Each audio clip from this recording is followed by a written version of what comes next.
Hi everyone, I'm Hiro, a certified IS auditor and security consultant. Welcome to this CISA exam prep series. In this video, we are covering Chapter 1, Section 2, Types of Audit Activities. Let's start with a scenario. Your manager comes to you and says, "We need someone to check our access controls." Simple request, right? But here's the question. Is that an audit, an evaluation, a review, or a CSA? These four activities all involve checking something, but the answer changes everything.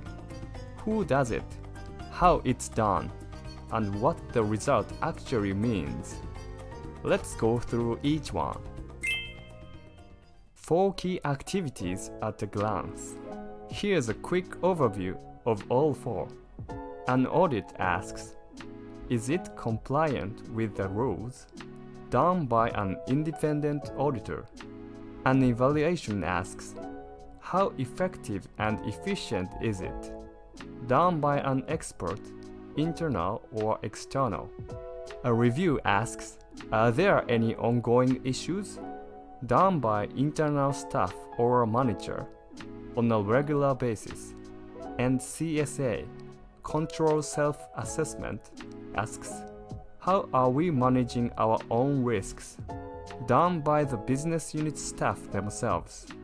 Same general theme, 4 completely different purposes and owners. Now let's go deep on each one. Audit, independent verification. First, the audit. Purpose.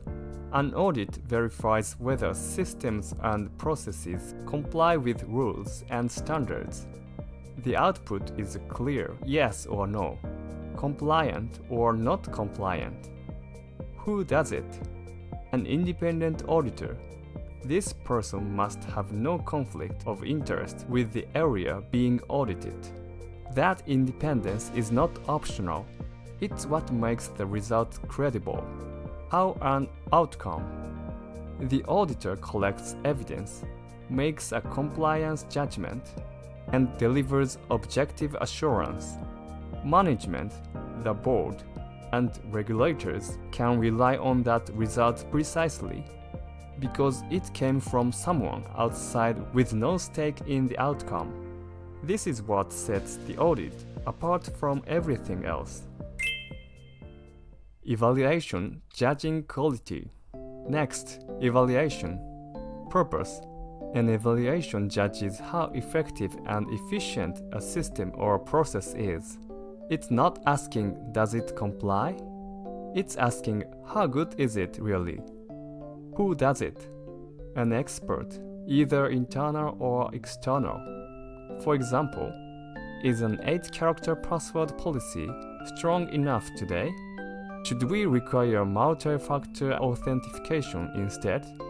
That's a quality judgment that requires expertise, not just rule checking. How the auditor uses it. Auditors don't conduct evaluations themselves, but they can use evaluation results as audit evidence. The condition is, before using them, the auditor must verify that the evaluation process itself was done properly. A flawed evaluation produces unreliable evidence. Review, checking current status. Now the review. Purpose. A review checks current status on a regular basis. It's more frequent and less formal than an audit. Think of it as ongoing maintenance rather than a formal inspection. Who does it? Internal staff or a manager. For example, a manager might check every month, are terminated users' accounts being removed on time? That's a review, routine, internal, and recurring. How the auditor uses it. The auditor's job is to confirm that these reviews are actually happening and to use the review records as evidence that controls are operating as intended. No records means no evidence. If a review is supposed to happen monthly, but nothing is documented, that's a problem. CSA, the auditor as facilitator. Now CSA, control self-assessment, purpose and who does it. The business unit staff themselves assess their own risks and controls. No auditor runs this. The people doing the work are the ones evaluating it. This builds ownership and accountability within the team. How? The auditor's role. The auditor acts as a facilitator only. They guide the workshop, keep the discussion structured, and help the team stay focused. But they do not conduct the assessment. The staff do. Outcome and limits. Because it's self-assessment, there's a natural tendency to be lenient. People evaluate themselves more favorably than an independent third party would. So auditors must not accept CSA results at face value. And even when CSA working well, it does not replace an independent audit.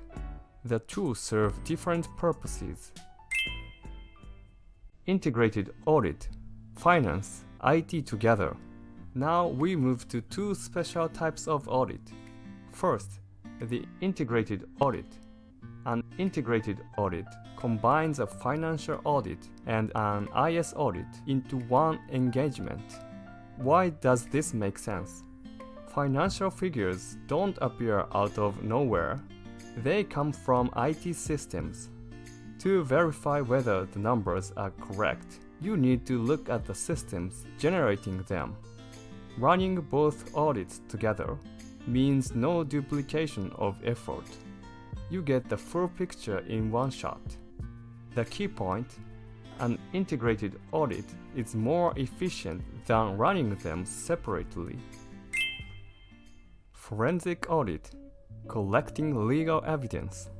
The second special type is the forensic audit. This is used when something criminal is suspected: fraud, theft, or data breach.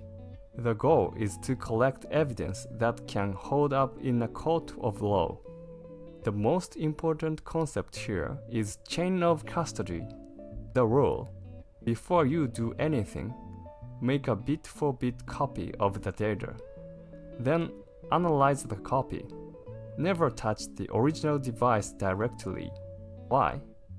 Because if you touch the original, you might change a timestamp or overwrite something. In court, that means the evidence gets thrown out as inadmissible. Key point: evidence integrity is everything. One wrong move ends the case. Let's wrap up. Audit, independent compliance check. The auditor has no conflict of interest. The result is objective assurance. Evaluation: an expert judges quality and effectiveness. The auditor can use the results as evidence, but must first verify the evaluation process was sound. Review: internal staff check current status regularly. The auditor confirms it's happening and uses the records as evidence of operating controls. CSA: business staff assess their own risks. The auditor is a facilitator only. Self-assessment is lenient by nature, but it never replaces an independent audit. Integrated audit, financial IS audit together. More efficient, no duplication. Forensic audit, legal evidence collection. Bit-for-bit copy first. Chain of custody is everything. That's it. Thank you for watching.